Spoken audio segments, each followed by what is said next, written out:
then the bomb. Head of the Orthodox Church, Russian Patriarch Kirill, openly supported Moscow's invasion. This has splintered the worldwide Orthodox Church and is raising fears of religious strife. It's 2020 and around 50 kilometres from Moscow, a cathedral is being inaugurated in honour of the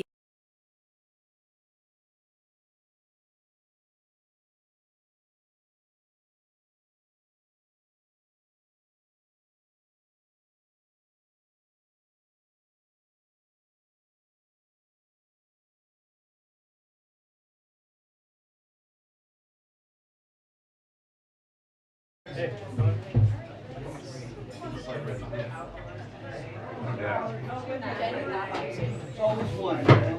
Always one. And I'm the one. Always. Come apart so quick. I tell you what, we are body locked. Jen's ready. Yeah, I know. You wouldn't think. I know what she said.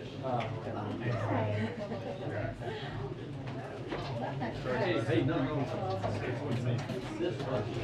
How are you?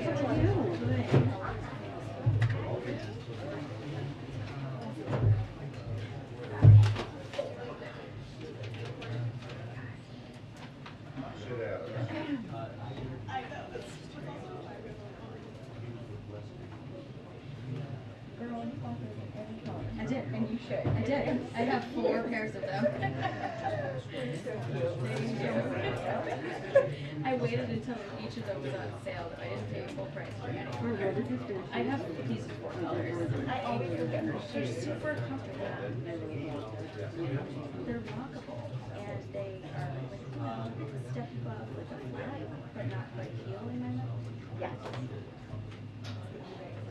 Yeah.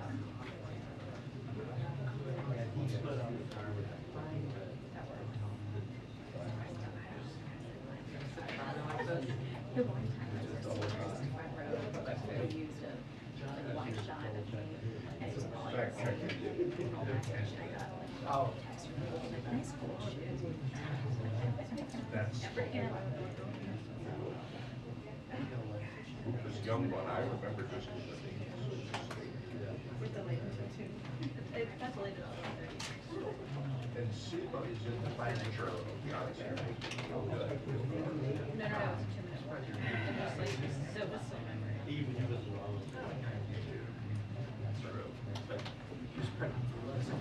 Hi, everyone. Hi, Jen. Okay. I'm making up for my lack of toppers over the last couple of days today, but hopefully some of this information will be helpful to all of you. First, as you may have seen and many of you have reported, today we've outlined the severe and immediate consequences that the United States will face if Congress fails to provide us with $22.5 billion in emergency funding to fight COVID-19. Those consequences are dire. Fewer monoclonal antibodies sent to states, an inability to purchase additional treatments, fewer tests available to Americans, less surveillance for future variants, and a risk of running short on vaccines. For months, we have been engaging Congress about our needs for additional COVID response funds. Just to give you a few examples, in January, we notified Congress that responding to the unprecedented surge in cases due to Omicron would exhaust our funds. Throughout February, we held briefings about the lack of funding and what the consequences would be if we didn't get additional funds. In the President's State of the Union address, the President called for additional COVID funding, and our National Preparedness Plan made clear that funding is needed. In total, senior administration officials have held more than 36 calls and meetings with Congress and at least 10 briefings to committees to communicate our needs so that we can do what Americans should expect from their government, protecting them from a once-in-a-generation pandemic. I'll finally say on this, with cases rising abroad, scientific and medical experts have been clear that in the next couple of months, there could be increasing cases of COVID-19 here in the United States as well. We talked about this a bit yesterday. Waiting to provide funding until we're in a worse spot with the virus will be too late. We need funding now, so we're prepared for whatever comes. Also some news some of you have been asking about. The President will travel to Brussels, Belgium later this month, where he will join an extraordinary NATO summit on March 24th to discuss ongoing deterrence and defense efforts in response to Russia's unprovoked and unjustified attack on Ukraine, as well as to reaffirm our ironclad commitment to our NATO allies. He will also join a scheduled European Council summit to discuss our shared concerns about Ukraine, including transatlantic efforts to impose economic costs on Russia, provide humanitarian support to those affected by the violence, and address other challenges related to the conflict. I also wanted to note, because there has been so much information we've been putting out and so many sanctions we've put into place, some of the economic impacts that we're seeing in Russia, just to give you all an update on that. We've made President Putin's war of choice a strategic failure. The unprecedented costs we've imposed with allies and partners have reversed 30 years of economic progress, something President Putin himself pushed for, and that has happened in less than a month. Our actions have hit hard at the things President Putin cares about the most: degrading his military, access to cutting-edge technology, and ability to project power and influence. Central bank reserves, about half of Putin's war chest is immobilized. You heard the finance minister confirm this just yesterday or the day before. He can't use these rainy day funds to support his war in Ukraine. The ruble is less than a penny. It's the worst performing emerging market currency. The Russian stock market has been closed for nearly 3 weeks, longest in its history, as they try to prevent a market crash. Inflation in Russia is rampant. Some forecasters are predicting 20% inflation for Russia by the end of the year. And the Russian and trillions of dollars in businesses have been disrupted by sanctions, putting the Russian financial sector under severe stress. The economic outlook, if you look at the economic outlook for the country, forecasters around the world are projecting a collapse of the Russian economy. The Institute for International Finance projects a 15% downturn, down from a projected growth rate of 3% before Russia's invasion of Ukraine. And the private sector, as many of you have reported on, is withdrawing. Many companies, major companies in the financial, energy, and other sectors are leaving. JP Morgan, Goldman Sachs, Western Union, ExxonMobil, Shell, and more are pulling their operations out of the country. And as we continue to ratchet up pressure on Putin's oligarchs, wanted to also announce for you, or reiterate for you, for those of you who already know, that tomorrow Secretary of Treasury Janet Yellen and Attorney General Garland will host the launch meeting of the Russian elite proxies and oligarchs multilateral task force. And the task force was first announced in a statement by leaders, including President Biden, on February 26th, as a way to go after corrupt gains from some of the individuals closest to Putin, no matter where they're held around the world. And the task force, comprised of finance ministry and justice or home ministry counterparts in Germany, Canada, Japan, France, Italy, Australia, the European Commission, and the United Kingdom, will use the respective authorities to collect and share information against Russian targets, including sanctions, asset freezing, and civil and criminal asset seizure. Let me give you just a couple of examples of assets that have already been seized. Alexei Mordashev's 213-foot yacht was impounded in Italy. Gennady Timchenko's 132-foot yacht was seized in Italy. Andrei Melnichenko's 469-foot, $578 million super yacht was seized in Italy. Sergei Chemezov's $140 million yacht was seized in Spain. Igor Sechen's 280-foot yacht was impounded in France, and Alisher Usmanov's $18 million resort was impounded in Sardinia. That is just the beginning. Last thing I just wanted to note, sorry, I have two quick things for you, then we'll get to the questions, is on Ukrainian security assistance. The President will talk about this when he speaks this afternoon, and he will talk about it more extensively tomorrow. As you know, there is $13.6 billion for Ukraine, humanitarian, security, and economic assistance in the omnibus bill that the President is going to sign this afternoon. He will outline in more detail, I expect tomorrow, the specifics, but he will, of course, talk about it when he signs it this afternoon. But just even up to date now, since taking office, the President has committed $1.2 billion in security assistance to Ukraine, including $550 million in just the last 2 weeks. He has approved 4 emergency security assistance packages to provide Ukraine the types of weapons they are using so effectively to defend their country, such as anti-armor and air defense weapons. We are working to get Ukraine the equipment as quickly as possible, and we still have the means to continue doing that. Over the past 2 weeks alone, we have delivered more than $300 million of security assistance to Ukraine, in addition to the transfers of U.S.-made equipment we are facilitating from our allies to Ukraine as well. So I would note that we're on day 19 here. In addition to their incredible courage and bravery, one of the reasons that they are able to hold back and push back against the Russian military is because of the significant amount of military assistance we have provided. Finally, I just wanted to note that today is Equal Pay Day, something we can all celebrate. President Biden and Vice President Harris have long championed equal pay as a cornerstone of their commitment to ensure all people have a fair and equal opportunity to get ahead. To mark Equal Pay Day, today the Biden-Harris administration announced a couple of new actions to promote women's empowerment and support women working families across the country. The Office of Personnel Management announced that they will anticipate issuing a proposed regulation that will address the use of prior salary history in the hiring and pay setting process for federal employees. The President will sign an executive order directing the Federal Acquisition Regulatory Council to consider limiting the use of salary information in employment decisions by federal contractors, and the Department of Labor will release a report analyzing the impact of occupational segregation on women's economic security. And the Vice President will host an event later today along with the Gender Policy Council.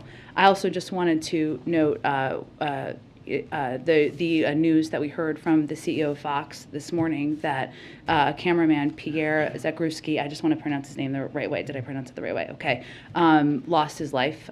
He is someone who has served in many war zones over the course of time. He was a war zone photographer who covered nearly every international story for Fox News, from Iraq to Afghanistan to Syria during his long tenure working there. So our thoughts, our prayers are with his family, with the entire community as well.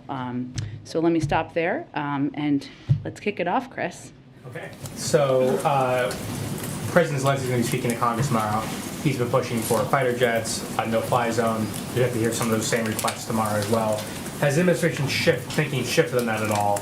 And also, there is rising domestic pressure for the U.S. to do more.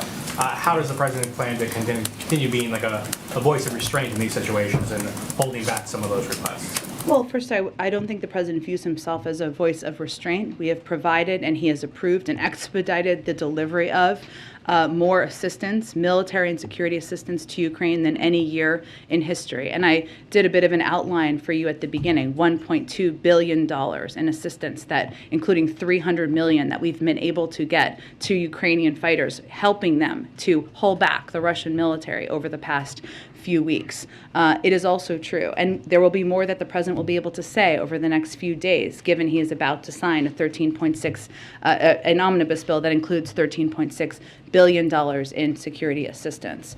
So I expect he will share more of those details in the next 24 hours. It is also true that the president has to look at decisions that are made through the prism of what is in our national security interests and global security interests. And he continues to believe that a no-fly zone would be escalatory, could prompt a war with Russia. I don't believe there's a lot of advocates calling for that at this point in time from Capitol Hill, but we certainly understand and recognize that is still a call from President Zelinski. And on COVID, given your push for more funding there, is this a sign the administration is worried that the U.S. could see a rise in numbers like we've seen in Europe? And is the administration considering advising Americans to get another booster shot?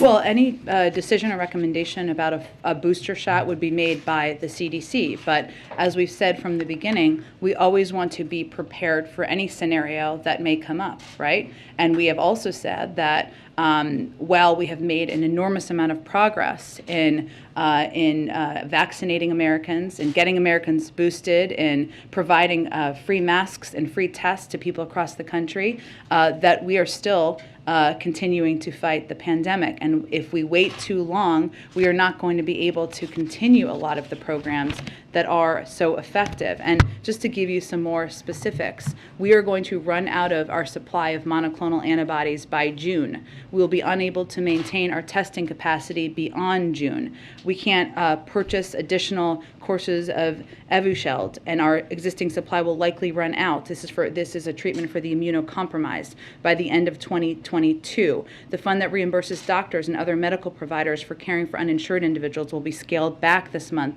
and end in early early April. So those are just some of the examples of where the American people could be deeply impacted if we don't get funding from Congress. There is not a secret plan. There is not another option. We need money in order to continue to supply these programs. And one last thing, sorry, just back on the Ukraine thing. Yeah. You said obviously no-fly zone is viewed as escalatory, but I noticed you did not say anything about the fighter jet requests. Is that something that the administration... Nothing has brings to- changed about the analysis that the Department of Defense provided last week, where they assessed that because of the challenges in delivery and the challenges and the impact that providing these would be greater risk than there would be benefit. And I would note that the way that the President and the Department of Defense and our experts here have been responding to this conflict is by providing the type of military and assistance and equipment that the Ukrainians have used to push back and to fight and effectively do that over the last 19 days. And that is what we will continue to provide with the additional funding in the omnibus. Go ahead. One, I guess, a housekeeping matter on the remarks tomorrow from Zelinski. Does the president plan to watch, and will he have a response to his address? I'm sure that to the degree the president can with his schedule, he'll certainly be watching, as we all will be. He gave a very powerful, President Zelensky gave a very powerful set of remarks today when he spoke in Canada, or to the Canadians, I should say, and we certainly expect that to be the case tomorrow. And on the Ukrainian security assistance, there are concerns that Putin could possibly try to target or strike a delivery of American military supplies. How concerned are you about this, and how confident are you that this assistance will ultimately reach its intended destination? Well, I would say that obviously they've been in the middle of a war zone for the past few weeks, and we've still been able to deliver $300 million in security assistance just over the last 2 weeks, and we believe we will continue to have the means to do that. And has the president been discussing with other NATO leaders how they would respond if Putin were to strike a delivery of American military supplies inside Poland? And just so I'm clear about what would happen in this instance, would a strike in Poland on supplies or anything really automatically be met with a forceful response, or simply a conversation amongst allies about how to respond? Well, again, typically there is a conversation before you do a coordinated response, right? But I would say, without getting into a hypothetical, we have a range of conversations that happen through a lot of channels, including military and defense channels, including diplomatic channels, as we prepare for a range of contingencies. Go ahead. American families are preparing for summer vacations right now, often require travel by car long distances. What kind of guidance does the White House have? I mean, should they expect or plan for $4 gasoline come summer? Is there I know you guys are concerned about the price, but is there a sense of urgency to get something done before those summer months, which are really critical for a number of reasons for driving? Sure. Look, I think the president and our national security team and our economic team are working overtime right now to evaluate and examine a range of domestic options that continue to be on the table, and also to engage with global suppliers about what can be done to ensure that the supply in the market meets the demand, thus bringing the price down. So there is certainly urgency. There is certainly a need to do everything we can to ensure we're mitigating the impact. Sure. A bipartisan group of lawmakers have called on the White House to lift the ban of summer sales of gasoline with higher blends of ethanol. It's cheaper than traditional blends of gasoline. Is that something, you mentioned a menu of options, but is that something specifically that the White House is considering? In the menu of options. Any comment on Maryland moving towards a suspension of their state's gasoline tax? Is that something? There are a number of other states who have taken that step. But again, there's a range of domestic options. I would note that from the federal standpoint, the gasoline tax is about 18 cents, right? Mm-hmm. So we're also looking at a range of options that might have different types of impacts. You brought up the 18 cents. Is that because, I mean, it wouldn't have much of an impact at 18 cents if you given it at $4.50. Is that a fair read of how you guys assess that? I'm not a mathematician, but given that the price of gas has gone up by 75 cents, a dollar, even more in some areas. We're continuing to look at a range of options, and obviously ensuring that there is, or taking steps to ensure there's more supply in the market, because the oil market is a global market, is a big priority and a focus for us. But we're looking at a range of domestic options, including all of the ones you mentioned. Just no decision has been made at this point in time. Go ahead, Caitlin. Thanks, Jen. You confirmed President Biden is going to Brussels next week. He's going to attend the NATO summit and the European Council meeting. Is he also going to go to Poland, as has been reported? We don't have anything more yet about his trip to announce. Should we expect anything when it comes to the refugee crisis aspect of what's been going on? We're still working through the final details of the trip and what it may look like, but I don't have any more details at this point in time. And what is his goal going into this trip? And is there any chance that he sees President Zelinski while he's there? His goal is to meet in person, face-to-face, with his European counterparts and talk about and assess where we are at this point in the conflict, in the invasion of Ukraine by Russia.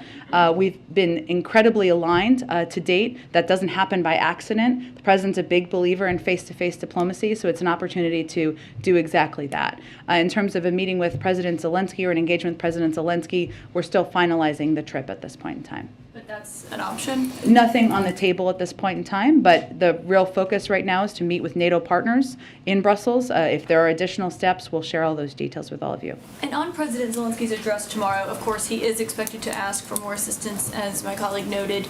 A lot of the U.S. positions on that haven't changed, as you just said, when it comes to the no-fly zone. But on the aircraft specifically, the Pentagon said last week that Secretary Austin said they do not support the transfer of additional fighter aircraft at this time. Is that still the United States' position?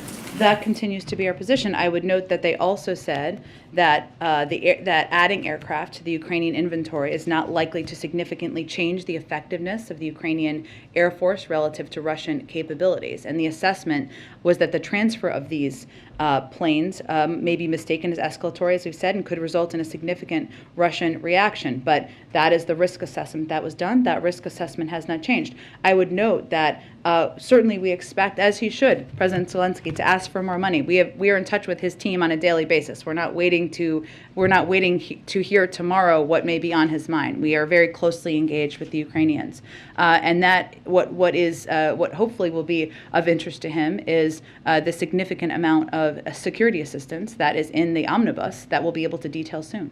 Just to clarify, has he told the White House what he plans to ask for tomorrow? That's not what I'm suggesting, but the president had a nearly hour-long call with him on Friday, and we talk with his team every day. Thank you. Go ahead, Ash. You mentioned before that President Zelinski gave an extremely powerful set of remarks to Canada, and you expect something similar tomorrow to Congress. I was wondering if you could talk about how the administration plans to handle that sort of very emotional appeal where we expect him to be asking for certain things which President Biden has already made clear he's not willing to provide. Well, I think that, one, what is encouraging in this moment of tragedy is that there is bipartisan support for the strength and the courage of Ukrainian leadership and President Zelinski and the fight that they have been waging for the last 19 days. I would say that without knowing what he's going to say tomorrow, we certainly are familiar with what the asks have been. We have provided our own assessment of what does make sense and doesn't make sense. And what I would note is that we do have a range of the president and our team has fought for additional assistance in the omnibus package the president is signing this afternoon, which hopefully we'll have more details on in the coming days. Go ahead. Thank you, Jen. To follow up on that, Zelensky and other Ukrainian officials have made so clear that what they believe they need the most is more warplanes and fighter jets. So why is the U.S. assessing something different? Why does the U.S. believe they know better what Ukraine needs than what Ukrainian officials are saying they need the most? Well, we have one of the best militaries in the world. I would note just some factual details here. The Ukrainian Air Force has several squadrons of fully mission-capable aircraft. And although Russian air capabilities are significant, their effectiveness has been limited due to the Ukrainian strategic, operational, and tactical ground-based and air defense systems, which the United States has provided the vast majority of. So what we're talking about here is what is most effective in combating and fighting the type of war the Russians are fighting. We've talked a little bit about the attack on near the Polish border. That would not have been stopped by airplanes. that type of attack is stopped by exactly the type of assistance we've provided. Okay, so it's a combination of impact as well as potential risks that the administration has decided no on the war. Exactly. And the fact that the Air Force has several squadrons of fully mission-capable aircraft. The $1.2 billion in military assistance that we've provided has provided exactly the type of capabilities that have helped them fight back and push back effectively and courageously against the inbound attacks from the Russian military. And as you also noted, Weijia, the risk associated is also something that our U.S. military would assess as part of their analysis. Thanks. And then to follow up on Mary's question, how does the U.S. define a Russian incursion or invasion into NATO territory? That's a conversation we have with our NATO partners and allies. So as an example, there are reports that a Russian drone made its way into Polish airspace before going back to Ukraine and being shot down. Does a drone into Poland count as an invasion into Russia? Again, Weijia, what happens here, it's not that NATO countries just respond on their own. If there is an attack or that is considered by NATO leadership and by NATO countries to be to meet that bar, then there's a discussion among NATO partners about how to respond. But it's not in anyone's interest to get into an escalatory war with Russia. Got it. And one more on the sanctions that were imposed today by Russia against yourself, President Biden, other top U.S. officials. Do you have a response to that? And how will it impact any of you, if at all? Sure. I would first note that President Biden is a junior, so they may have sanctioned his dad. May he rest in peace. The second piece I would say is that won't surprise any of you that none of us are planning tourist trips to Russia. None of us have bank accounts that we won't be able to access, so we will forge ahead. Go ahead. Thanks, Jen. Following up on the drone question from Weijia, the Soviet-era drone that flew over 3 NATO member states on Friday and then crashed into Croatia, has it been determined whether that was a Russian drone or a Ukrainian drone? And how do you measure, similar to what she was asking, how do you measure, what elicits a response? Well, for the second part of your question, Jackie, good question. It is a conversation that happens between NATO allies and partners, not a decision that's made by one country. In terms of the first part, I don't have any details that I can outline for you from here. And then what do you make of China today warning that Taiwan belongs to China and saying that it will not stop normal trade relations with Russia? What qualifies as helping Russia evade sanctions when it comes to China?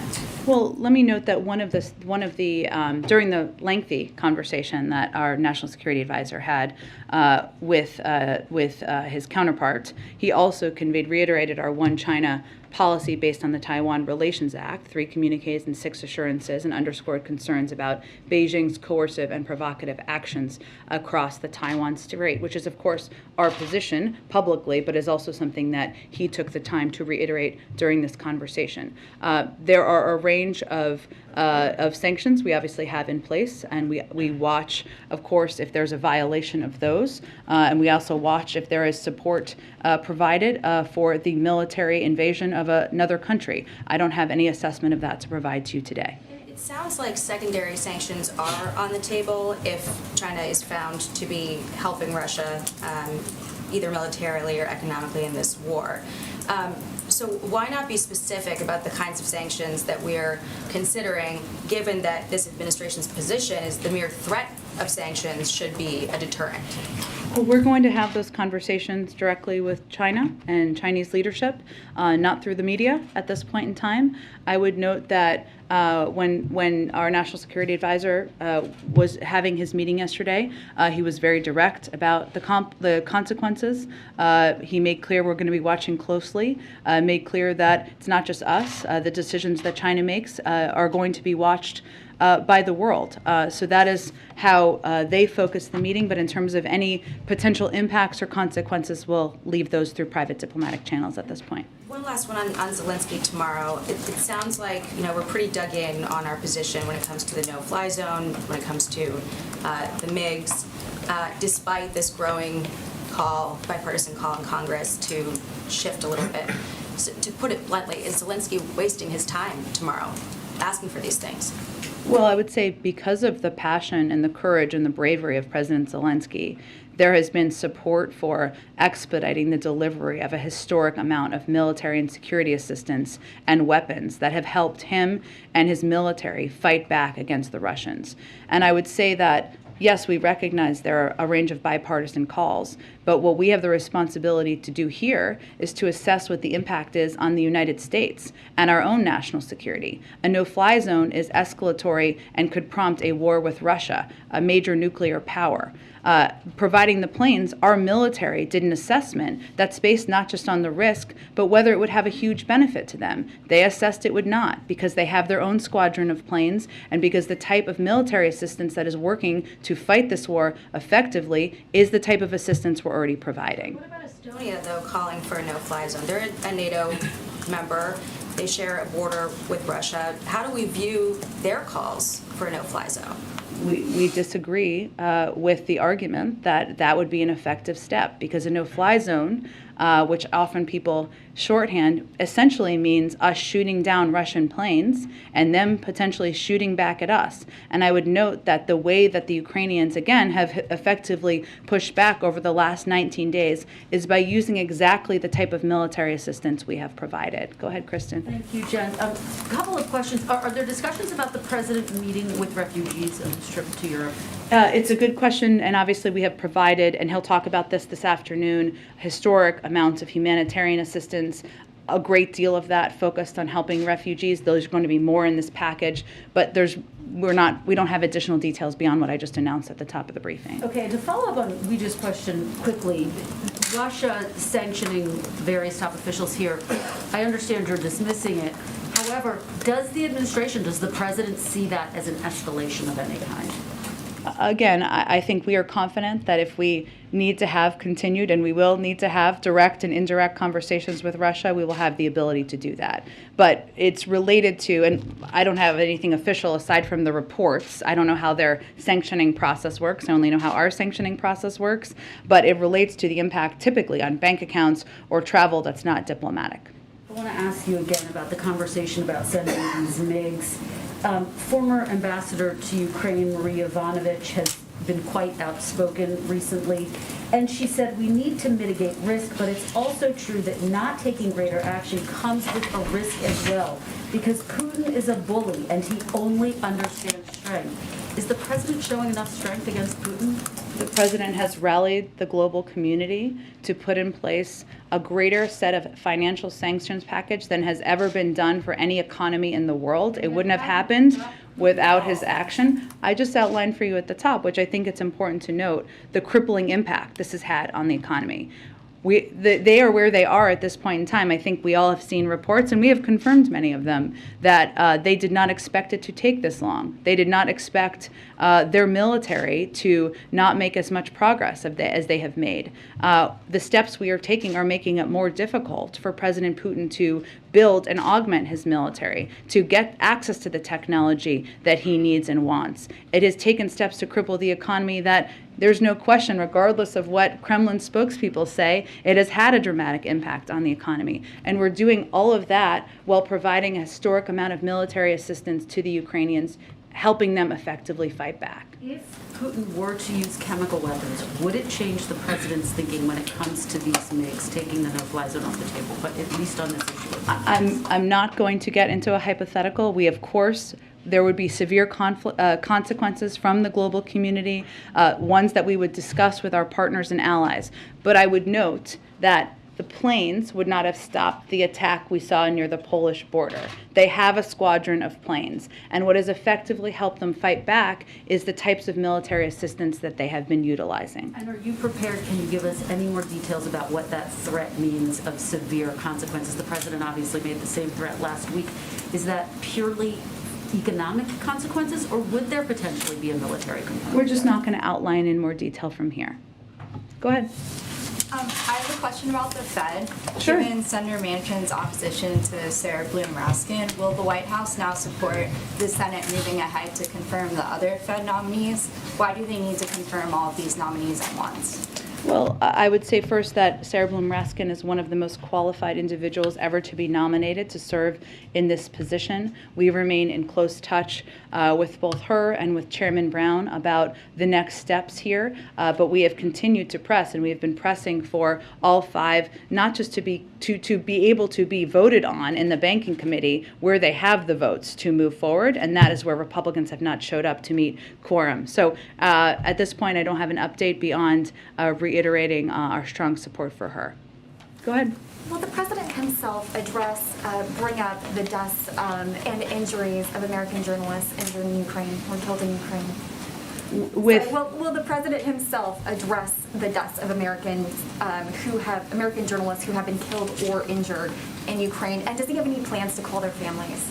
I'm not going to outline private conversations from here at this point in time. Obviously, these families are in a moment of mourning right now, and so beyond that, I think we're just respecting their space and time. Go ahead. If I could really briefly, just going back to COVID funding. Obviously, this is something that White House officials stressed today. This is something the president addressed in his State of the Union address. But if this is so important for the president and the White House, will he meet with Republicans individually? Will he make his case to them personally?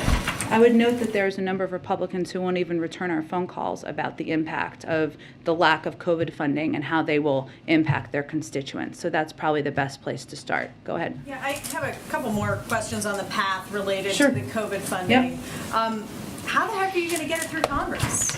You have Republicans in the Senate who are making it very clear, leadership saying that there is no Republican support for moving any more money for COVID relief because they believe the White House hasn't made a strong enough case that funds can't just be moved around to fund these priorities. Sure. Well, we have been making that case publicly and privately back to earlier this year. So those are the facts. We've also been, as I just noted, attempting to engage with and have these conversations with, of course, Democrats, but also Republicans. COVID doesn't discriminate just by party at all. I think what we're trying to do is really be very clear and direct about what the impacts will be. I mean, some of these programs, funding for treatments for immunocompromised, providing free tests and masks, providing free boosters and vaccines, those will impact millions of Americans potentially in this country, regardless of their partisan affiliation. So what we're doing, we're going to, of course, leave the process and the vehicle up to Congress. We are encouraging them and aggressively calling for them to move these resources immediately. And what we've tried to do is break down what the impacts are going to be on different states and also when specific programs will end so that it doesn't feel like just a number, but feels like a direct impact on programs and people's lives. In terms of whether money can be moved around, I know you've said before that it can't be moved around. What we're hearing from the Hill is that they believe there's about $100 million that could be shifted, and certainly there was an agreement with the four leaders to shift funds that fell apart in part because governors balked. But is there money that could be moved? Do these dire consequences have to start next week, or could funds be shifted and then later allocated? Well, the opposition, as you note, prevented that from being a portion of what moved forward, right? I don't know that opposition has changed at this point in time. But also, it's important to note that we believe that this should be provided on an emergency basis, not something where it will require offsets. It shouldn't have to require taking money from states who are using it for different programs, whether it's funding cops or police officers or other programs. That was a part of the discussion and the negotiation, but not aware of any change in the support for that. Go ahead. On domestic energy, has the White House spoken to Senator Joe Manchin about his push to do more domestic oil and gas production? I know that Senator Manchin has been interested in the president using the DPA, the Defense Production Act, to complete that pipeline from West Virginia to Virginia, the Mountain Valley pipeline. Is the White House interested in that? Well, we've engaged with a range of members, Democrats and Republicans, including Senator Manchin, about a range of ideas they have. That's why so many things are on the table. I would note that the use of the Defense Production Act, broadly speaking, would mean you're paying a company to do what they already have the capacity and the ability to do. We know there are 9,000 unused and approved oil leases right now that these oil companies could tap into and do more in. In terms of the building of a pipeline, that does not sound like it's an immediate solve for what we're seeing right now is an increase of cost at the gas pump. Go ahead. Jen, if I could walk you back for a moment through the logic train that you were trying to lay out for us of the risk of sending, in that case, the Polish jets, but in general versus the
rewards for it here. So if I understand it right, the president has determined that on the White House's conversations with Senate Democrats about passing narrowly tailored legislation that would include those programs and others that the president again said would ease inflationary pressures? I would just say that we found, and we made the determination after last fall, that keeping those conversations private is the best way to hopefully make progress. And so we're engaged on a daily basis with conversations with Senate Democrats, committee members, staff, about how to move this forward. As I think you know and others know who talk to members, there's a lot of excitement and enthusiasm for getting these things done, specifically lowering the cost of prescription drugs. What the president wants to do is have as much of the package included as there can be 50 votes for. But we're going to leave those conversations to happen through private channels, a lot of them happening member to member on the Hill. Any sense of timing of when that could happen with the April recess coming up soon? Again, I'm just not going to provide an update from here because we feel that these talks are best kept between members and kept between conversations we have with our staff and them. Sure. And speaking of Senate Democrats, the Senate Judiciary Committee will hold its hearings next week on the president's Supreme Court nominee. How is the White House preparing for those hearings, and specifically, how is it preparing Judge Jackson for the scrutiny that she could come under from Republicans who sit on that committee? Well, first, Judge Jackson, I think, as you've seen, has been working to meet with every member on the committee before her hearing and made a great deal of progress on exactly that. I think I would note that you've heard members come out, senators come out who agree with us on very little, who've come out and conveyed that she's qualified and that they had good conversations with her. So that's part of it. As soon as she was nominated, she started practicing and studying and preparing, which I don't think surprises anyone who's looked at her impeccable credentials and record to date. And I expect that will continue until she starts the hearings early next week. Go ahead. Thanks, Jen. On the refugee crisis from Ukraine, is there any conversation about the role the U.S. could play to alleviate some of the burden felt by Poland, for example, either something similar to what we set up coming out of Afghanistan, airlifting people, expediting processing, especially for those who have family members in the U.S.? Sure. We are having ongoing internal discussions about how we can play the most effective role in supporting the large number of refugees who are coming out of Ukraine. To date, that has been, as you know, an enormous amount of humanitarian assistance that we're providing, not just to Ukraine, but to neighboring countries that are providing a haven for refugees as they're leaving Ukraine. In terms of other discussions, I just can't outline those at this point in time, but we are continuing to discuss what options there are. Conversations about helping Ukrainians come to America as well? We're discussing the president would welcome Ukrainians coming here. Obviously, they could apply through the refugee process, but we're continuing to discuss what options may exist. One more on Title 42. Yeah. We saw over the weekend the CDC end Title 42 restrictions for unaccompanied minors, and a couple of the reasons they gave were the larger public health conditions, but also that appropriate mitigation measures had been put into place in the care facilities. Yeah. So is the administration asking DHS to put those same mitigation measures in place in other detention facilities so you can end Title 42 for everyone? Well, any decision made by the CDC about ending Title 42 would once they make the decision, it would have to be implemented, to your point, Amna, by DHS and other components of the interagency that oversee these facilities and ensure that they're meeting the bars that would be required. But the first step would really be CDC making a decision about ending it for other populations. Go ahead. Thanks, Jen. Two topics. First, the prime ministers of Poland, Czech Republic, and Slovenia went to Kyiv today. Does the White House have any comment on that? Would an American administration official make a similar trip? Or conversely, is there concern that that's a security risk where if something were to happen to them then, that could be an escalation with NATO members? Well, we certainly hope that is not the outcome. We respect the role they're playing in diplomacy right now. And obviously going directly into the middle of a war zone shows their strong support for President Zelinski, for the Ukrainian military, for Ukrainians. And we certainly support that. And I'm certain we will engage with them following their trip as a follow-up, as we have been doing with other leaders who have engaged with the Ukrainians and the Russians. In terms of any step or trip by a member of the national security team or others, I don't have anything to predict for you at this point in time, but we will continue to assess whether that would be constructive or help move things in a positive direction. And on another matter, there are a few more members of the House of Representatives who tested positive for COVID today, adding to some over the weekend who did the same, many of whom were Democrats at the retreat on Friday where they saw the president, not many masks worn. Has the president been tested for COVID since, and are there any concerns about exposures he may have had? He was tested on Sunday and he tested negative. All of the members to date prior to today, and I'm happy to double check this specific piece, were not deemed as close contacts. They are all vaccinated as well, so the CDC wouldn't recommend a change in behavior as a result, but he has received a negative test just a couple days ago. Go ahead. Thank you, Jen. On oil suppliers, Canada has been looking at increasing its flow of crude oil. Can you confirm that conversation has been happening between the administration and the Kenyan government? I know we've been closely engaged with Canada about a range of issues in terms of the specifics of a conversation about oil and crude. I'd have to check with our team on that. Thank you. And there's been a report yesterday about the possibility that India could take up the Russian offer of discounted crude oil. What would be your message to India or any other country tempted by such an offer? Well, our message to any country continues to be that obviously abide by the sanctions, but that we have put in place and recommended. I don't believe this would be violating that, but also think about where you want to stand when the history books are written in this moment in time. And support for the Russian leadership is support for an invasion that obviously is having a devastating impact. Go ahead. Thank you, Jen. There's reporting that Saudi Arabia is considering accepting the yen instead of the dollar for Chinese oil. Is the White House monitoring that possibility?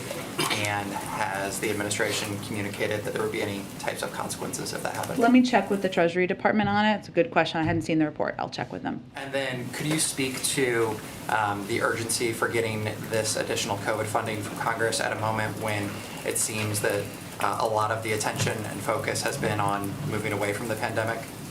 Sure. Well, even as we have focused on conveying, we have that we're in a different stage, and we have a range of the tools in order to fight the pandemic. In order to continue our capacity of having those tools, we need money. And we've always planned, what we have done effectively is planned ahead, right? Ensuring that if we get to a point, we've seen obviously BA2, which we've talked about a bit in here, which I think as of yesterday was about 25% to a third of the cases here. Very transmissible, but treatable by all the means that we have.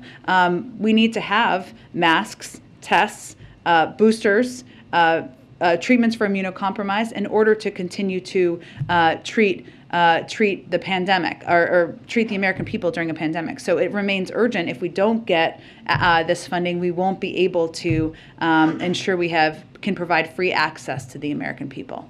Go ahead. Hey, Jen, just to confirm, the U.S. and our allies, we're publicly arming the Ukrainians, but we're deliberately avoiding shipping from NATO countries to Ukraine?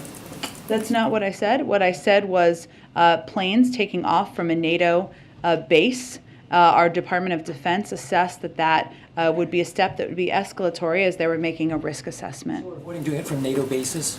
Okay. Of planes. Via planes, but ground is another situation. I'm not going to give you detail or confirm where our military equipment moves from for obvious reasons, because our objective is to provide that to the Ukrainians. And on these tragic deaths of journalists that you've mentioned, is there any reason to conclude that the Russians are deliberately targeting them? We have seen from the beginning that they have targeted hospitals, they've targeted journalists. In terms of these individual cases, I can't make an assessment of that from here, but certainly we've seen barbaric and horrific actions by the military on the ground, and this is consistent with that. Go ahead. So, aside from the request for weapons, President Zelinski has also requested that the U.S. be more involved in negotiations toward a peaceful resolution to the war. What is the U.S. doing to push those negotiations forward? Well, one of the steps we've taken, a significant one, is to be the largest provider of military and humanitarian and economic assistance in the world, to put them in a greater position of strength as they go into these negotiations. We also engage and talk to the Ukrainians on a daily basis, and the president and this national security team has rallied the world in being unified in their opposition to the actions of President Putin. So those are the steps we're taking. We also engage oftentimes before and after any conversations that any of these global leaders are having with both Russians and Ukrainians, and encourage them to make sure they're engaging with Ukrainians directly. So would Zelensky be empowered by the United States to reach an agreement with Russia and have U.S. sanctions released as a result? Well, he's the leader of Ukraine, so he's empowered to have a negotiation with Russia, and we're here to support those efforts. That's a yes. Again, I'm not going to get ahead of a negotiation, but we are here to support those efforts. We discuss and have conversations with him, with his team on a daily basis. Go ahead, George. Yeah, let me ask you about Thursday's meeting between the president and the Irish Taoiseach. Best day of the year. Yeah. Does the White House view that as in any way a sign that we're getting back to normal after 2 years of canceled meetings, canceled parades, and last year of having to do it virtually? Sure. Well, the president is very much looking forward to welcoming the Taoiseach here on Thursday to celebrate St. Patrick's Day. We have started to have some events where there are more people, where there is some food or beverage served, and certainly this will be a continuation of that. And while we are still taking steps and precautions here in the White House, including regular testing, this is certainly a step that we welcome, being able to invite our friends in to celebrate on Thursday. Go ahead, Ed. So China. I'm going to gather soon. Go ahead. Okay, yeah, quickly, going back to China. So right now you're saying that China and the Chinese companies are not breaking sanctions by doing normal economic relations with I did Russia? not provide an update or an assessment of that from here, and nor do I have one to provide you. Without talking about red lines, what would the U.S. need to see for that to be a breaking of the sanctions? I understand your question. I'm just not going to outline it from here. We watch closely. The world is watching closely, and our national security advisor was clear there will be consequences should they violate our sanctions. Thank you, everyone, so much.